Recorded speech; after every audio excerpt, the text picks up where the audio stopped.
Rich Quinones here. Heath Evans does a great job with the NFL Network NFL Analyst. You can follow him on Twitter at Heath Evans 44. You can see him every Sunday on NFL Network's NFL Game Day, starting at 1 p.m. Eastern, throughout the week on NFL Total Access at 7 p.m. Eastern Time. Kind enough to join us for a couple moments. What's going on, Heath? Oh, just enjoying a beautiful Tuesday, a day off for me. Yeah, well, that's good. I tell you what, if you had to endure those Monday night games last night, then you definitely you need a day off. Well, it's funny. I expected the second one to be close. I didn't expect the Niners to win that one, but then I refreshed my memory of how they did Minnesota week one last year, and then we saw how that season ended up. So it'll be exactly the same for the Niners fans this year as it was last year. Pittsburgh's for real. We all know that. Yep. When healthy, they can beat anybody. No, and look, I mean, they don't even have their star running back, but you still got Big Ben, Brown, Williams looks reborn. They're going to put up a ton of points, the Pittsburgh Steelers. Just start in our backyard with the Philadelphia Eagles and, of course, the rookie debut of Carson Wentz. And albeit it was against the Browns, and look, we're in a Philly market. You know how Philadelphia is with these fans. They all of a sudden they'll look at it, and right away they're going to cantonize this kid, and then someone's going to turn around and say, hey, wait a second, pump the brakes. It's against the Cleveland Browns. What I took away is he showed poise, he showed presence. I don't know how when someone says he's a smart quarterback, I guess you can leave that up to interpretation. But I thought he showed some toughness, too, on that fourth down pass play and that conversion where he took the hit. To me, I think you build up equity within that locker room on a hit like that, and you can stand in the pocket. But what were your first impressions with Carson Wentz on Sunday?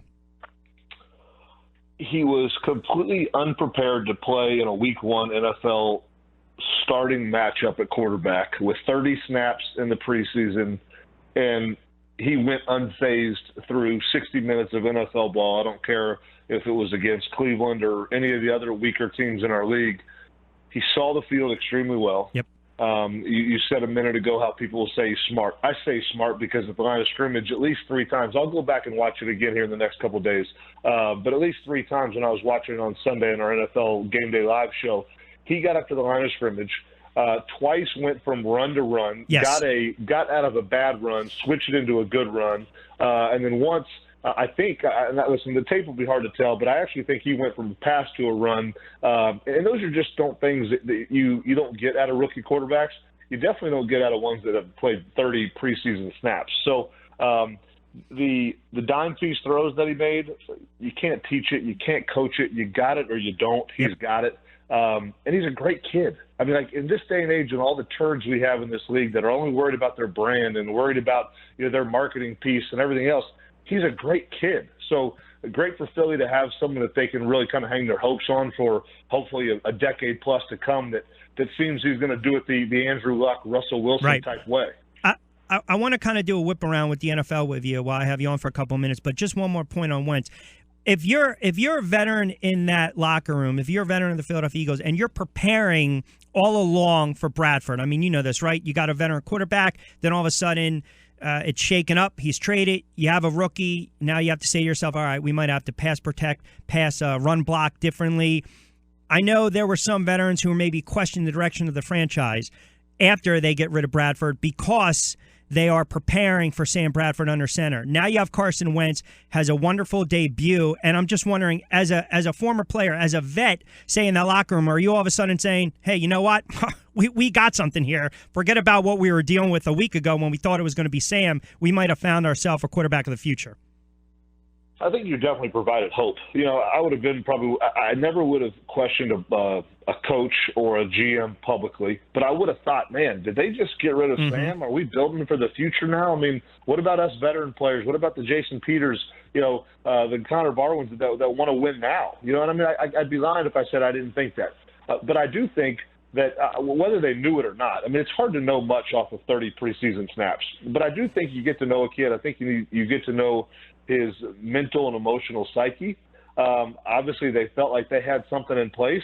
Doug was able to put a lot of that in place week one. Now there's building blocks. But if I am one of those older veteran guys, I'm thrilled with the young talent that we have. And I'm also thrilled of not only the win, but I just think as a former player still, I mean, Willie McGinnis and Deion Sanders and all of us talk all the time. It's like as soon as you get a guy in that NFL fire and those bright lights come on, you can tell a lot about him real quick.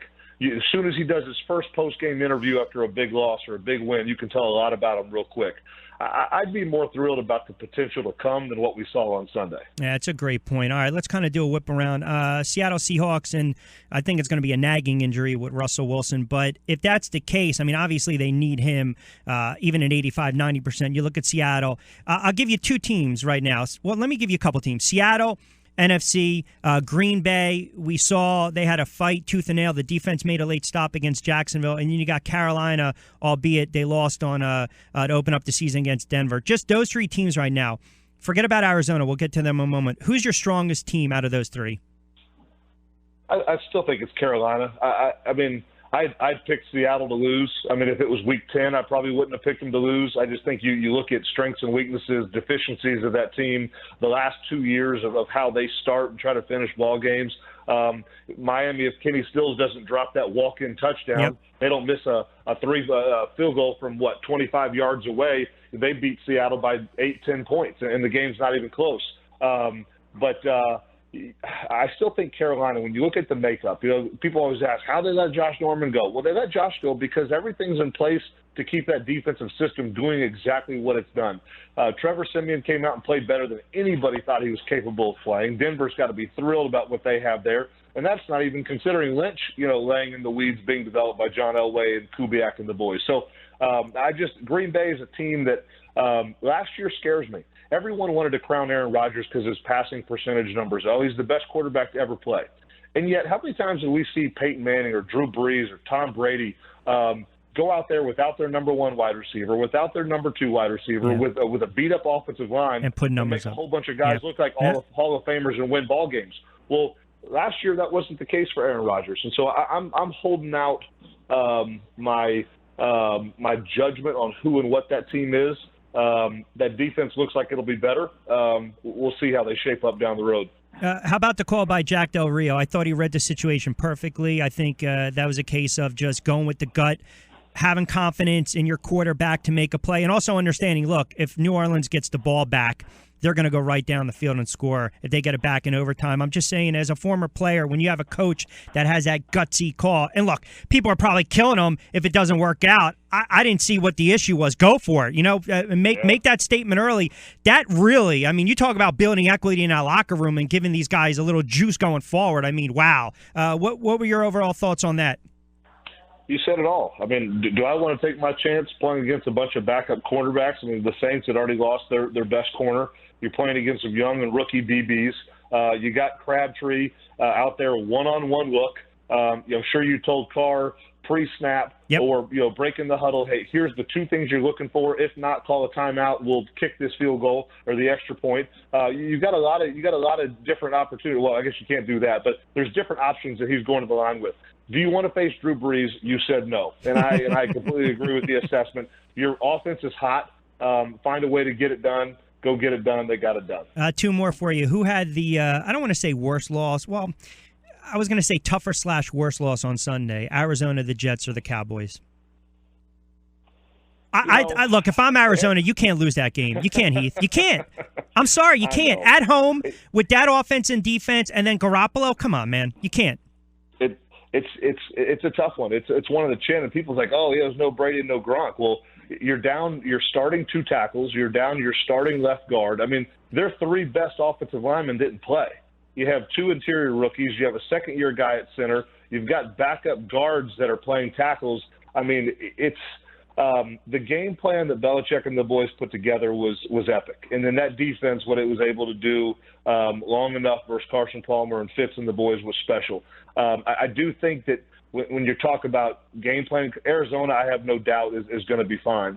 But when you look at teams like the Colts that everyone thought that they would bounce back, and then they take an opening week loss in a score game, was it 39-36 or whatever they lost to 35. Yeah, that's a tough loss for the Colts. There's so many of them.